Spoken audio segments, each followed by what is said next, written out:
A gente vai falar sobre a mediunidade gratuita. Eu trouxe um estudo para vocês. Esse capítulo esse é o capítulo 26, que é: dai gratuitamente o que gratuitamente recebestes. Nós vamos falar sobre os itens 7 a 10, mediunidade gratuita. Tá? Antes de tudo, acho que é importante a gente rever o conceito de mediunidade. De onde que vem esse conceito, essa palavra mediunidade? Ela vem da palavra intermediário, né? Mediador. É o ser que está entre outros dois seres, né? Outros dois pontos, outros dois polos. Então, Allan Kardec ele cunha esse termo pensando nesse sentido, que o médium ele é o mediador entre o mundo físico e o mundo espiritual. Ele está no meio ali. Traz informações do mundo espiritual para o mundo físico, à medida que ele também pode levar informações do mundo físico para o mundo espiritual. Então, esse o conceito de médium. Então, a mediunidade e outras palavras vão variando a partir desse princípio. Então, a gente está falando aqui, vou criar uma hipótese para vocês, tá? Vamos supor que eu invente na minha cabeça um projeto de abrir um consultório numa região mais afastada e eu quero prestar serviços médicos nessa região. E eu convido o tio Iron, amigo meu, do coração.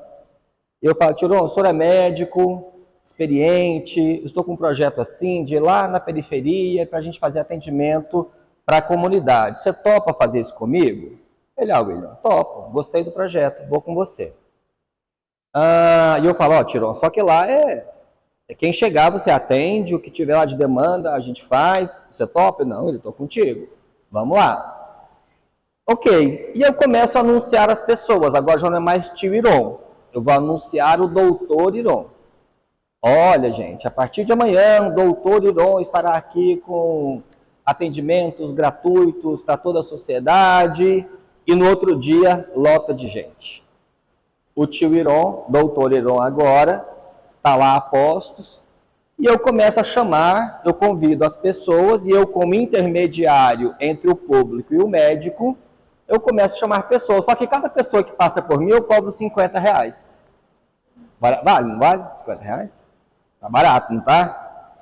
R$50. Eu cobro R$50 e passa um, no final do dia, o doutor Iron atendeu 100 pessoas. Aí ele foi embora, doutor Iron, não, foi sucesso. Volto no outro dia? Ele: claro, volto. Muita gente, vamos ajudar essa comunidade. Eu tiro o doutor Iron, volta o segundo dia, o terceiro dia, o quarto dia, o quinto dia. E no último dia, uma dos pacientes que ele atendeu, com muita gratidão, essa pessoa fala para o doutor Iron: doutor Iron, o senhor com uma experiência, né, uma bagagem, nossa, com esse coração, e cobrar só R$50 pela consulta. Nesse instante, o doutor Iron assusta, porque eu não combinei com ele dinheiro. Eu não falei para ele que eu ia cobrar. E ele assusta ao perceber a minha intenção. 100 pessoas por dia, R$50, 5 dias, eu estou com R$15.000 no bolso. E eu falo para o doutor Iron no final do quinto dia: doutor Iron, nossa, sucesso, você volta amanhã? Doutor Iron, o que ele me responde? Vou ver. Ok? Esse é o cenário. Essa é a hipótese que a gente criou. Primeira pergunta: os pacientes são curados? São. Por quê? Porque a intenção, a experiência, a prática, o conhecimento do doutor Iron não depende de mim, que sou intermediário entre os pacientes e o médico. Então, toda a experiência desse médico vai promover cura, sim, independente da minha intenção, porque o médico atua de verdade. Ok? Ao perceber a minha intenção, o doutor Iron vai ficar feliz? Não. Ele vai se sentir como, hein? Enganado, né? Explorado. Ele deixou 5 dias do trabalho dele, lá do consultório dele, para vir fazer uma ação que eu tinha proposto para ele, e ele deixou de ganhar dinheiro para a família dele, para sustentar as despesas que ele próprio tem, julgando fazer o bem, porque eu fiz um convite e ele confiou em mim. Né? E esse nome exploração eu achei interessante quando Kardec coloca ele lá no Livro dos Médiuns. No item 304, Kardec fala assim, ó: como tudo pode tornar-se objeto de exploração, nada de surpreendente haveria em quem também quisesse explorar os espíritos. A exploração, né? Eu, como intermediário, fiz propaganda do Dr. Iron, aí ele não sabe de nada, eu estou explorando ele. Quando ele entende a minha intenção, ele, opa, não é bem o que eu pensei. Esse William aqui está meio estranho, não é bem o que eu pensei, não. No 6º dia, o Dr. Iron, ele volta? Não vai voltar, né? A questão é que está cheio de gente no 6º dia, lá na porta para ser atendido pelo Dr. Iron. E eu, intermediário, desesperado, porque está cheio de gente, o que eu faço? Meu Deus do céu, até que passa alguém parecido mais ou menos com o Dr. Iron, chamado Elias. Você é médico, Elias? É médico aí, ó, tá vendo? O doutor Elias, o Elias passou ali, viu aquela galera, eu desesperado. Deixa eu ver, ele é falastrão, brincalhão, gosta de fazer uma brincadeira. E eu proponho para ele: Elias, é o seguinte, 5 dias eu faturei 15 mil. Você topa aí fazer uma rachadinha? É um bom dinheiro, não é? 15 mil em 5 dias? E aí o Elias, brincalhão, tá nem aí para... Ele fala, não, eu vou entrar nesse negócio contigo. Só que seu nome agora vai ser Dr. Iron. 5 dias, não deu ninguém conseguiu decorar o rosto do Dr. Iron, vai passar. E aí ele começa, agora ele é o Dr. Iron, o falso Dr. Iron. E a gente começa nisso, né, por ganhos que nós dois temos. Eu é financeiro, ele também financeiro, mas também talvez pela fama, né, Dr. Iron. Ele se apossa do nome do Dr. Iron verdadeiro e continua o trabalho do Dr. Iron. Claro que fazendo um monte de coisas que não deveriam ser feitas. Ok? Então, o projeto continua, o Dr. Iron no 6º dia não vem, mas como essa vaga fica aberta e esse mediador precisa de alguém, acaba que aparecem pessoas para ocupar o lugar do verdadeiro Dr. Iron, que a gente chama de espíritos levianos, espíritos brincalhões. Então, o espírito sério, o doutor real, aquela pessoa que quer de fato fazer boas ações, ao perceber a minha intenção, fala, eu estou fora. Mas tem um monte de gente que topa a brincadeira, só para brincar. Até que um momento isso dá errado. Chega uma hora que o Elias também cansa de brincar, e aí eu estou sozinho. Mas não vamos chegar nesse lugar ainda daqui a pouquinho. No item 306 do Evangelho, do Livro dos Espíritos, ele fala assim, ó, a mediunidade é uma faculdade concedida para o bem e os bons espíritos se afastam de quem pretendia dela fazer um degrau para chegar a qualquer lugar que seja, que não corresponda à divina providência. Então, a mediunidade usada para qualquer fim que se afaste da divina providência não está de acordo com o que os bons espíritos procuram e logo eles se afastam. toda mediunidade, ela é para o bem. E os espíritos bons procuram médiuns sérios para atuar na obra, para fazer a obra de Jesus florescer. Ok? E aí, o doutor Iron verdadeiro vai procurar, de fato, uma casa séria, um mediador que tem um projeto sério, porque ele quer, sim, usar todo o conhecimento que ele adquiriu na vida dele, acadêmica, experiência profissional. Poxa, tem tanta bagagem, eu quero usar esse conhecimento meu. Aí ele vai procurar um outro lugar, onde esse conhecimento vai ter valor real, e não só para eu ganhar dinheiro, para eu ganhar fama ou qualquer outra coisa. No item 304, ainda do Livro dos Médiuns, fala assim, ó: sabe-se que infunde aversão aos espíritos tudo que cheira cobiça, egoísmo e o pouco caso que eles fazem das coisas materiais. Então a gente sabe disso, que gera asco aos bons espíritos, tudo que gera cobiça, egoísmo, e eles nem ligam para as coisas materiais. Como então admitir que eles se prestem a ajudar quem queira traficar a presença deles?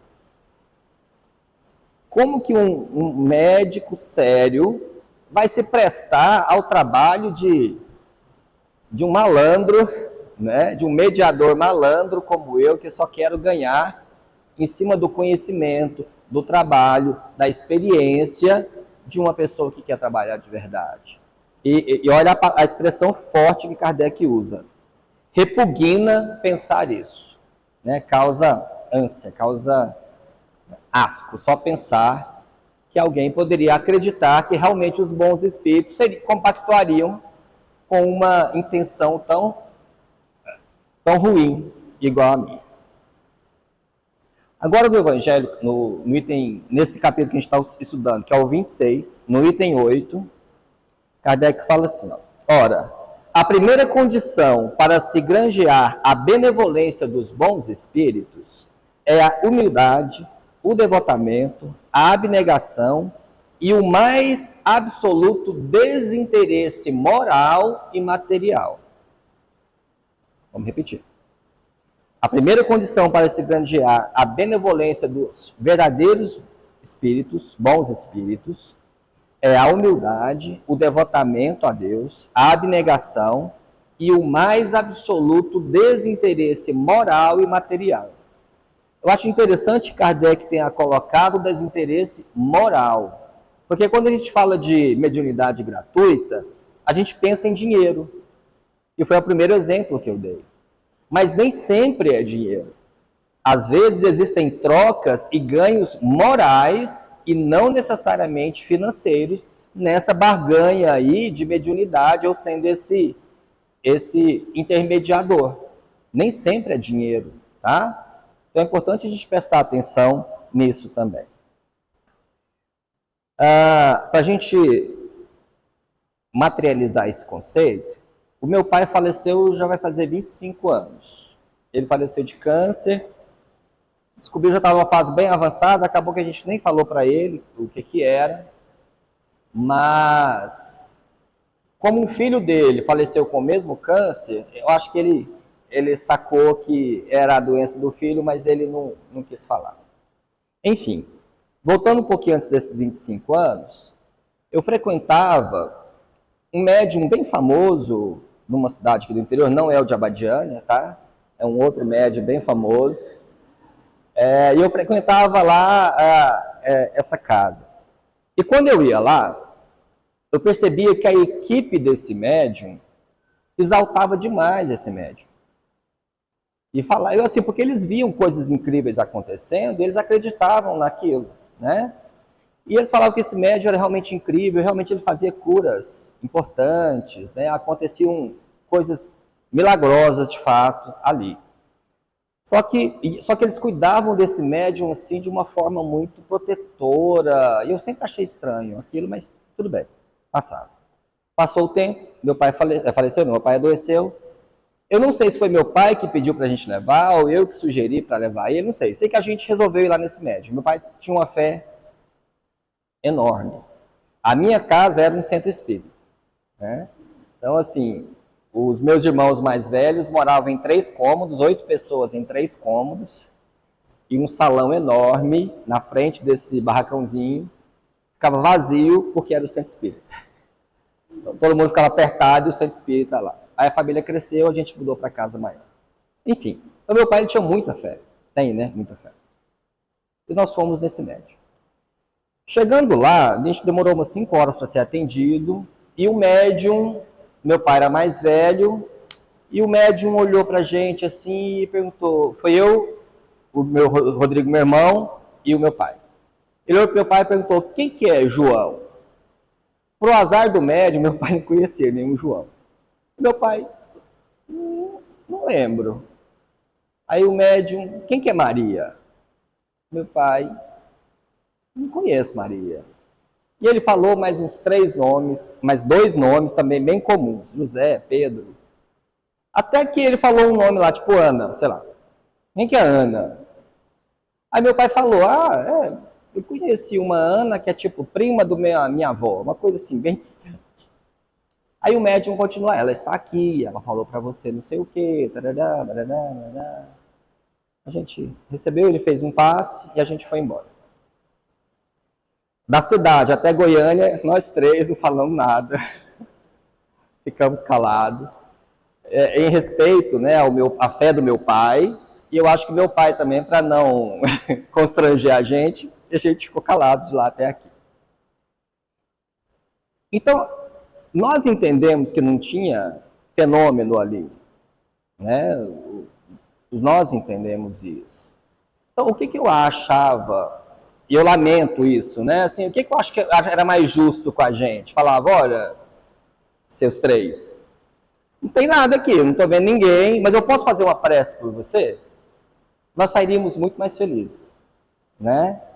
Mas como não tinha fenômeno, ele quis, por quê? Porque ele tinha uma imagem a ser mantida, obrigado. Ele tinha uma imagem de grandes fenômenos para ser mantida. E ele quis manter, e aí não tinha fenômeno e ele provocou o fenômeno ali, né? Não precisava. Como nós éramos espíritas, nós somos espíritas, como nós conhecíamos razoavelmente a doutrina, nós ficaríamos muito mais felizes se ele fosse sincero e falasse, olha, não estou vendo nada, não estou vendo ninguém. Posso fazer uma prece? Né? Seria mais honesto conosco. Mas a gente veio tranquilo e está tudo certo e, né, e as coisas vão seguindo. Mas isso ficou muito claro para nós 3. Depois eu conversei com meu irmão sobre esse evento e meu irmão tem a mesma opinião minha, não tinha nada ali. Então, para manter a imagem que ele precisava, ele provoca esse fenômeno. Tá? Então, vejam vocês que a fama, que, né, não é valor financeiro. Não é dinheiro que ele não cobrou da gente dinheiro. Claro que a casa pedia doação, mas ele não cobrou o atendimento da gente. Logo, não era dinheiro que ele queria. Mas a fama era importante. E aí ele provocou esses fenômenos, né? E aí, quando Kardec fala lá no Livro dos Médiuns, ainda no item 307, ele fala aqui de dinheiro, né? Mas não é o caso que a gente está dizendo. E ele fala, quando o médium, ele cobra pela manifestação mediúnica, dependendo de um espírito, quando o espírito não aparece, o que há ele então a fazer para ganhar o seu dinheiro daquela pessoa que está consultando com ele? Simular o fenômeno. Allan Kardec, Livro dos Médiuns, item 307. E aí acontece de simular o fenômeno para ganhar aquele dinheiro, aquele valor financeiro, ou aquele valor moral. Até aí, tudo bem? Tá? Uma outra forma também que nós temos de vender a nossa mediunidade, a gente está falando de um outro fator também, que é poder. Então, a pessoa que tem uma mediunidade um pouco mais ostensiva, ela tem um poder, não é? Sobre as outras pessoas, os normais. E é muito comum, e é muito importante a gente tomar cuidado com isso, eu chamo de carteirada espiritual. Não tem a carteirada lá, o advogado, o policial, o psicólogo, né? Eu quero falar alguma coisa para a pessoa e eu falo, ó, Freud disse que andar com sapato sujo... Freud não falou de sapato sujo, mas para eu não falar, ô, limpa seu sapato, eu falo que foi Freud que falou, porque aí eu tiro a minha responsabilidade, né? E Freud tem muito mais moral do que eu, então eu coloco Freud na história para justificar um pensamento meu, que nem é Freud. Tá? E isso, existe essa carteirada espiritual, né? Às vezes não tem fenômeno ali também, mas o médium fala, nossa, um espírito acabou de me falar aqui que você tem que escovar os dentes todos os dias. O espírito não falou, eu só senti o bafo e falou, o espírito me falou aqui que você tem que escovar o dente. Mas como eu não tenho a coragem de falar para esse irmão de forma, olha, querido, deixa eu te falar aqui. Tem um bafinho aqui, você podia cuidar, né? Mas não, a gente usa um terceiro para justificar a autoridade. E isso é muito sério para a gente cuidar do nosso grupo espírita. Lembra que eu falei que a equipe desse médium lá, de certa forma, ela provocava essa vaidade no médium? Então, o grupo espírita de suporte mediúnico tem que tomar muito cuidado com isso. Para a gente não engrandecer um médium. E quando eu engrandeço alguém, em consequência, eu rebaixo outros. Né? Então, é muito importante a equipe tomar cuidado, cuidar desse médium, para não deixar... Porque é igual palestrante, né? É chique ser palestrante. E se a gente não tomar cuidado, a gente acha que realmente a gente, né, é mérito nosso. Não é intuitivo. É mediunidade também. É um outro tipo de mediunidade, mas é intuição. E aí eu acabo acreditando, nossa, realmente eu falo demais, eu sou muito bom, todo mundo me convida e eu sou... Então, é a vaidade. E a gente tem que tomar cuidado com isso. Em quaisquer tipos de mediunidade. Né? O psicógrafo ali que faz uma poesia bonita, acaba achando que o espírito é dele. Não, esse espírito aqui só eu que psicografo com ele, só eu que... A gente tem que tomar cuidado, né, Tirão? Para que o grupo se fortaleça e se homogeneize da melhor forma possível, para que a gente evite esses deslocamentos de vaidade, esses deslocamentos de orgulho, e a gente ir pontuando pessoa a pessoa mesmo. Valéria, William, não é espírito não, William, estou percebendo isso faz sentido? Faz sentido para você? Vamos pensar. Eu não posso ser que eu não esteja certo, mas pensa nisso, eu estou percebendo, talvez outras pessoas também percebam. É o William que está falando com a Valéria, gente para gente, né? De encarnado para encarnado, não tem desencarnado. Então é muito comum a gente ver essas carteiradas espirituais no movimento espírita. De vez em quando a gente vê alguma coisa parecida. Tomar cuidado com isso também, tá? Porque eu estou vendendo o meu poder. Eu estou ganhando aquela história, aquela caridade que eu faço, eu ganho um aplauso aqui, o meu pagamento já está feito. É o elogio, é o aplauso. Então, do lado de lá, eu não tenho nada a receber, eu já recebi o pagamento aqui. Tá? Então, se eu mantenho a mediunidade, seja ela de cura, o passe, a palavra, a intuição, com o sentido de eu ganhar privilégios, sejam eles materiais ou morais, eu já ganhei minha recompensa. Não tem nada para eu receber do lado de lá. Ok?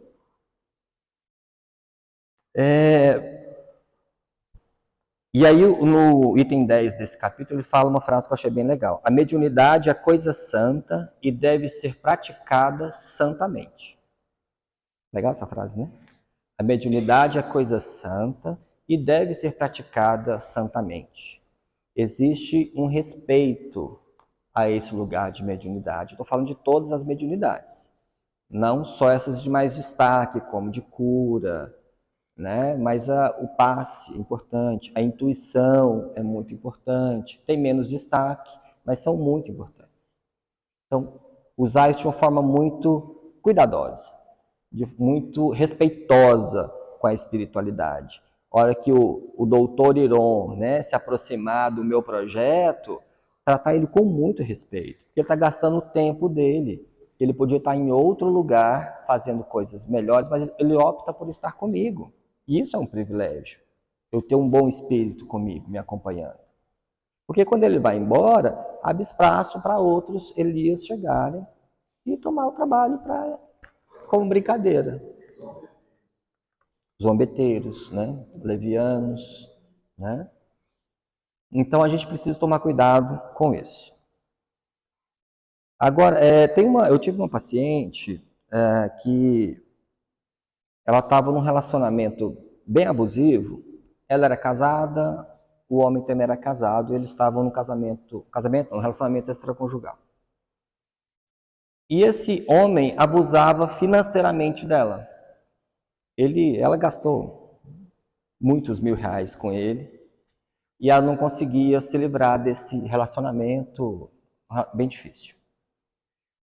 E ela, muito evangélica, ela ia na igreja e pedia orientação ao pastor.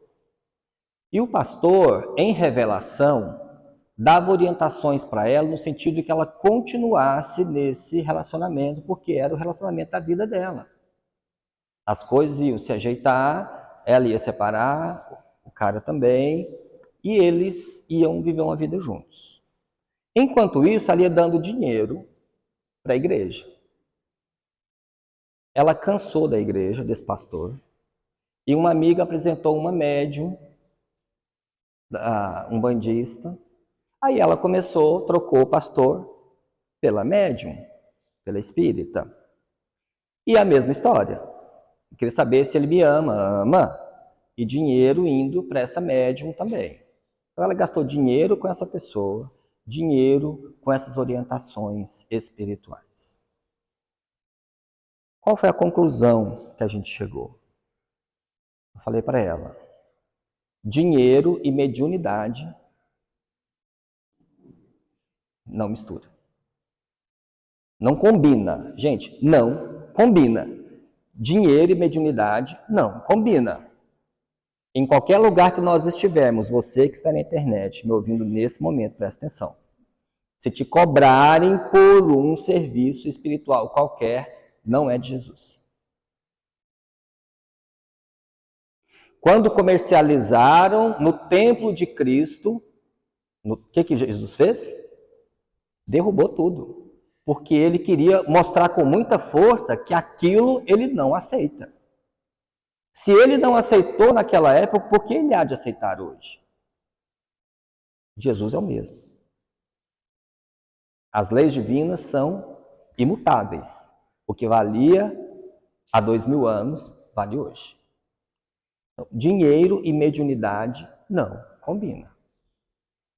Qualquer lugar que nós estejamos, seja uma igreja católica, seja num templo evangélico, seja numa casa espírita, cobrou dinheiro para fazer algum serviço espiritual, para fazer uma conexão com Deus, uma prece, uma oração, um passe, seja o que for. Atenção, é muito provável que isso não seja um lugar realmente santo. Mediunidade e dinheiro não combinam. Então a gente precisa muito separar as coisas que são de Deus e as coisas que são da terra. Eu estou tentando lembrar essa frase, qual que é? Qual que é a frase inteira? Mamon? É isso, né? Não, dá a César o que é de César e a Deus o que é de Deus, não é isso? E onde está o mamon? Me ajuda aí. Essa. Não pode servir a Deus, é o mamon. Essa é do César. Eu estou aqui pensando do César e o mamon combinado. Não pode servir a Deus, é mamon. Dinheiro e mediunidade não combinam. Ok? É claro que nós precisamos contribuir com as casas espíritas, óbvio. Como essa casa tem custos, a gente precisa, mas não é uma troca. Olha, eu só vou fazer o passe se você me... Não existe isso. tiver condição, se tiver troca, não é de Deus. Se pagar mais, o passe é maior, né? Então essas coisas não existem, ok? E aí no item 9 desse capítulo 26 do Evangelho, fala assim, ó. A mediunidade séria não pode ser e não será nunca uma profissão. A mediunidade séria não será e nunca pode ser uma profissão. Então, quem usa a mediunidade como profissão está explorando os espíritos. E se não tiver espírito, ele está simulando um fenômeno que não existe, porque ele precisa garantir o seu sustento. Ele precisa garantir a sua fonte de renda, que é a mediunidade. Né? Como eu posso garantir atendimento para os doentes, confiando que o Tiron vai estar aqui amanhã? Eu garanto que o Tiron vai estar aqui amanhã. Gente, como que eu posso garantir uma coisa? Não tem como. Não tem como eu garantir que um espírito vai me acompanhar amanhã ou agora, no próximo atendimento que eu fizer, com a intenção de cobrar. Tá? Então, descartemos totalmente isso. E aí Kardec ele faz uma comparação bem interessante. Ele fala assim, a mediunidade não é uma arte ou um talento. Porque ele acha justo que de uma arte minha, um talento meu, eu cobre por isso. Porque é esforço meu, né? Que eu como médico, o Tiron como médico, eu como psicólogo, o juiz, o advogado, o professor, nós ficamos lá anos estudando, adquirir conhecimento, esforço meu, né? E eu vou lá e aplico. O contador, a contadora, eu aplico e cobro por isso, porque é serviço meu. É justo. A minha arte é justa. Fiquei lá horas na escola de pintura, aprendendo, fazendo os traços, e hoje eu faço um quadro bonito, eu posso vender por isso. Neymar ficou anos estudando como que se joga bola, e ele adquiriu a habilidade, ele pode cobrar por isso, é justo. A mediunidade, porque eu sou só o mediador, o médico é o espírito. Eu não tenho habilidade de medicina, eu não sei passar um AS para dengue. Vou matar o cara, não vou? Aspirina para alguém que está com dengue. Não pode, tá? Você não pode. Entende? Então, eu estou vendendo um conhecimento que não é meu.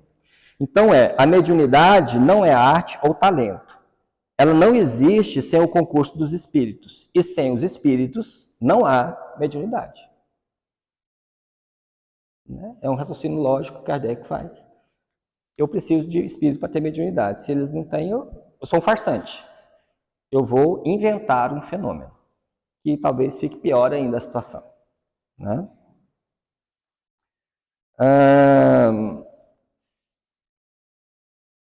E aí é o que reforçando, o próximo item reforça a ideia, né, da profissão de mediunidade, médium. Então não existe, e é importante que a gente tenha, para desenvolver a nossa mediunidade, a nossa renda, outros meios que não seja o espiritismo. Ah, William, mas eu não consigo ter tempo para trabalhar. Não importa, trabalhe 1 hora por semana, que os espíritos consagrem somente o tempo em que materialmente possa dispor. E os espíritos levarão em conta o seu devotamento e o seu sacrifício.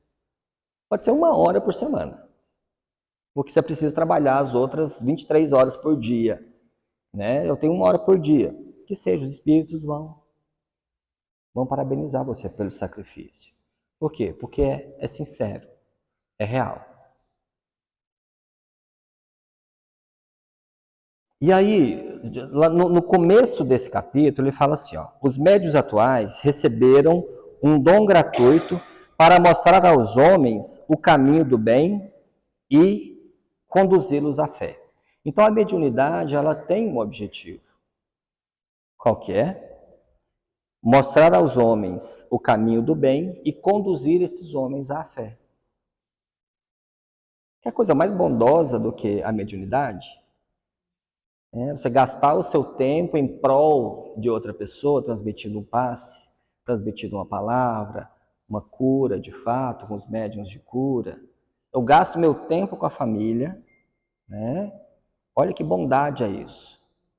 E quando essas pessoas recebem uma mensagem psicografada, onde ela consegue identificar a identidade, que o senhor estava falando agora, né, Tirão? A identidade do seu filho que faleceu, isso reforça a fé da pessoa de forma sem tamanho. Então, uma pessoa desesperançosa, ela receber um fenômeno mediúnico através de voz, de carta ou uma cura mesmo, ela volta renovada em sua fé e volta a acreditar que vale a pena viver, que vale a pena seguir os caminhos do bem. Então, a mediunidade ela tem essa função de atrair pessoas. Na década de Gasparetto foi o quê? 90? 80? 80, né? Gasparetto ali com aqueles quadros que ele pintava com o pé, aquilo era fenomenal. Então as pessoas começaram a acreditar, poxa, existe alguma coisa ali além. As mesas girantes era um fenômeno mediúnico. Para que existiam as mesas girantes? Para chamar a atenção das pessoas para o mundo espiritual, na época de Kardec, lá em 1850. Então esses fenômenos eles acontecem para chamar a atenção das pessoas de novo. Olha aqui, nós estamos aqui. E aí o Gasparetto, né, naquela época teve muito fenômeno mediúnico, né, na televisão, o próprio Chico com o Pinga Fogo um pouquinho antes. Então, muitos fenômenos mediúnicos para chamar a atenção das pessoas que existe de fato um mundo espiritual, que existe esperança, que existe vida após a morte, que existe a comunicação com os espíritos do outro lado. É para isso que serve para isso que serve a mediunidade. E os espíritos, e o Kardec ele fala os médiuns atuais, por quê? Porque ele faz referência também aos apóstolos. E ele lembra que os apóstolos também eram médiuns, exímios médiuns curadores. Eles eram oradores exímios também. Eles tinham a intuição ali, falavam muito bem, tanto que eles convenciam as pessoas quando eles pregavam sobre o nome de Jesus. Mediunidade. E eles cumpriram a missão deles, de conduzir os homens ao bem e trazê-los à fé. Tanto que por causa desses 12 homens, eles foram se multiplicando e hoje somos bilhões de cristãos no mundo. Graças a esses 12 homens, esses 12 médiuns que andaram, que se propuseram, largaram suas vidas, se propuseram a curar, se propuseram a falar, se propuseram a transmitir passes.